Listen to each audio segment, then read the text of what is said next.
Peter Thiel basically, so there was this program after 9/11 called Total Information Awareness, where basically they wanted to install a pre-crime system in the United States to stop terror attacks before they happen and all of this stuff. It was defunded by Congress because they rightly pointed out that it would erode Americans' constitutional rights and eliminate the right to privacy entirely. And so they defunded it, but they didn't get rid of all of its programs. And then the guy that was running Total Information Awareness was this guy that was the top official in the Reagan administration, arrested for Iran-Contra, and he was pardoned by William Barr when he was Attorney General the first time. Poindexter was his last name. I mean, that's pretty much where they're trying to take things.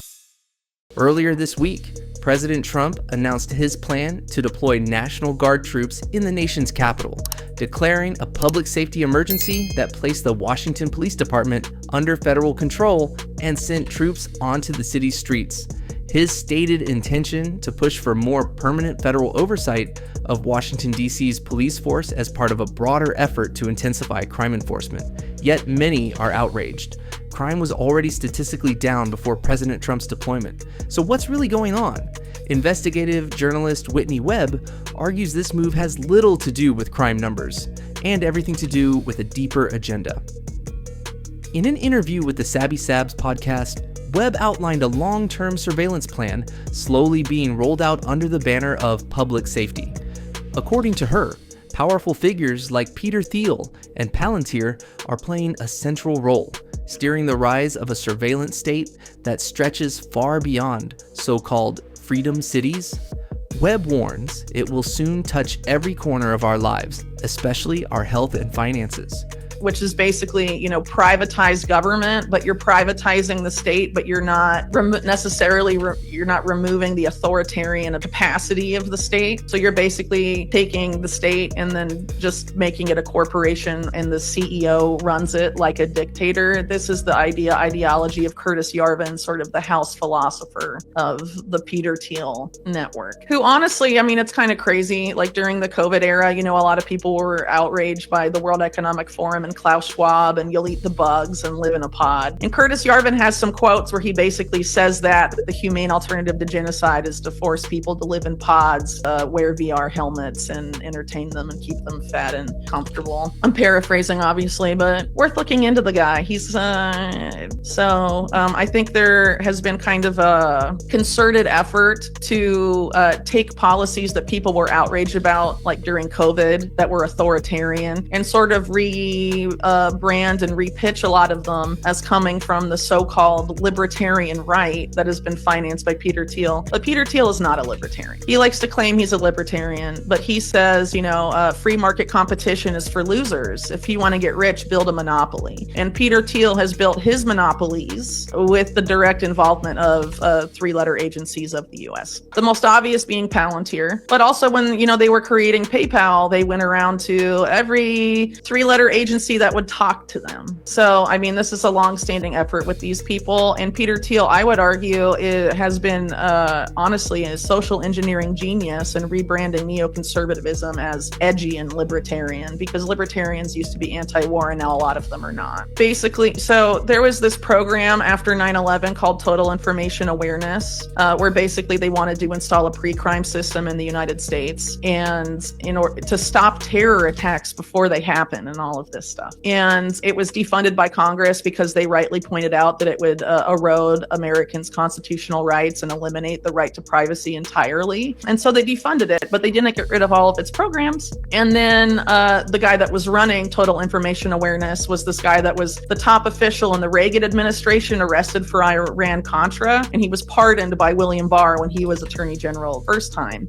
Poindexter was his last name. And so Peter Thiel and Alex Karp, when they're making Palantir, go to Poindexter, who they considered basically the godfather of surveillance, and were like, how do we remake this as a private company? And they did that with the help of Richard Pearl, who was in the Bush administration at the time, considered one of the architects of the Iraq War, who's been a longtime agent for Israel embedded in the US government. He wrote a document called, he wrote this policy document for Netanyahu when Netanyahu first came to power in the late 90s, being largely propelled into that role with the help help of Ronald Lauder, an American billionaire. And the document basically said, like, we need to overthrow Saddam Hussein, and I also believe the Assad dynasty of Syria for Israel. And so, and then previously Pearl had a lot of other very suspect ties to, the Israeli state that should have gotten him thrown out of government forever, but did not. And so this is basically how Palantir comes to be, in addition to heavy funding from the CIA through In-Q-Tel. And basically,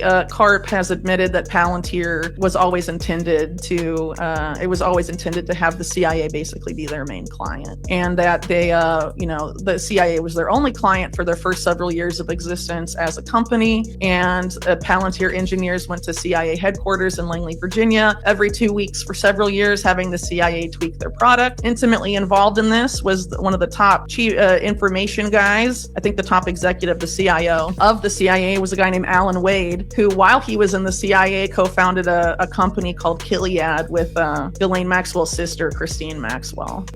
This is basically the company that contracts for all 18 intelligence agencies and knows everything about you, according to the New York Times, probably according to Palantir themselves. And Trump has been openly building databases on people with Palantir. Of course, most people know that they're doing that with ICE, but the administration announced not that long ago that they're doing it for everybody. And Palantir also manages all of your health data because they contract extensively with HHS. So, this is very concerning for a lot of reasons. One point on that I would point to is how Trump in his first term, there was the spate of mass shootings, I believe, in the latter half of 2019. And Trump called on social media companies to stop shooters before they commit a crime, and to basically flag what people were saying on social media and use that to determine if there should be intervention before a crime might be committed. Actually, William Barr, when he was in office the first time, created this program that legalized pre-crime in the United States. And I think I was like one of two people maybe that reported on that at the time. It was called Deep. And there's been a few arrests under Deep for people making Facebook posts and things like that, but not that many. But the legal framework has been there since, Trump round one, basically. But anyway, this pitch that Trump made about having social media spy on its users and use like analytics to, bring about some sort of pre-crime society, he was being pitched at the time, and he was interested in it, but it didn't ultimately happen, in creating this agency called HARPA, which was supposed to be like the health version of the Pentagon's DARPA. The program that they wanted to start with, the acronym was Safe Homes, and it was basically about analyzing American social media posts for early warning signs of neuropsychiatric violence, and then based on that would either send people to a court-ordered psychologist or physician, or even house arrest without them having committed any crime. Now that we have big tech even more intertwined with Trump round two, people should really be paying attention to the stuff, especially now that Palantir, especially through the Doge, formerly led by Elon Musk agency, has sort of embedded Palantir in even more aspects of the government than it was in before, including like the IRS and, mortgage stuff like Fannie Mae and all of that, all have Palantir now. And then basically giving them the keys to the kingdom with a lot of, data that the Department of Treasury has about your finances in the IRS and all of that. All of this is going to go into this master database. And the goal of Palantir, just like it was with total information awareness, is about stopping crime before it happens. It's pre-crime. And Palantir did that, for a few years, several years, in police departments around the country, piloting predictive policing programs, which is pre-crime, and mainly low-income minority neighborhoods, starting off in New Orleans. And now you have other companies besides Palantir that do this. There's one in LA called Predpol, and they have an accuracy of 0.5%, and they haven't gotten rid of the contract. So it's not really about better, more efficient policing. I mean, that's what it's going to be sold as. What do you make of Whitney's perspective? Is the National Guard really being deployed to keep Washington, D.C. safe? Or, as Whitney suggests, is this just another step toward total surveillance? I'd love to hear your take on this. Drop your thoughts in the comments below, and you can watch the full interview through the link in the description. It's basically the idea that was developed, the British for prison designs in the 1800s, the panopticon, the idea that if people feel like they're constantly under watch and they could, be obviously out of the prison context, you could be put in prison for doing the wrong thing or whatever, then people will police themselves. If they know they're under constant watch, they will police themselves, they will censor themselves, things of that nature. And I think ultimately that's the form of control it is about. And this is neoconservatism being framed as something else. And they've spent a lot of money with the rebrand, and I think they've been very successful. But this goes even before Bush. This goes back to the Reagan era, when they tried to they did create these programs called the continuity of government protocols where basically they could suspend Americans' constitutional rights in the event of a vaguely defined national emergency, which included, per the Reagan administration, mass nonviolent protests about a U.S. military intervention abroad. So a large anti-war protest that's nonviolent could trigger it. And so now this liberation force that Trump has created with the Pentagon that can be deployed in the event of protests. I mean, if they decide to military intervene in Venezuela, or Iran again, these tendencies are not good. And a lot of people sort of in the MAGA media sphere being like, yeah, it's a liberation force to liberate cities from the left. But if it was the reverse and this was Biden and Biden made a liberation force to liberate cities from the right, they would be freaking out. And so in general, these trends are bad. It doesn't matter what side is implementing them. They'll be used by the other side when they're back in power. And ever since 9/11, we've had a bipartisan consensus, whether it's Bush, Obama, Biden, or Trump, to expand this apparatus in the U.S. Biden expanded Palantir's contracts. His DNI, Director of National Intelligence, was a Palantir advisor. And so this is something that's bipartisan, and they expand it and they grow it. The surveillance state is a bipartisan, very bad issue that people don't pay enough attention to. And, Peter Thiel is one of the main people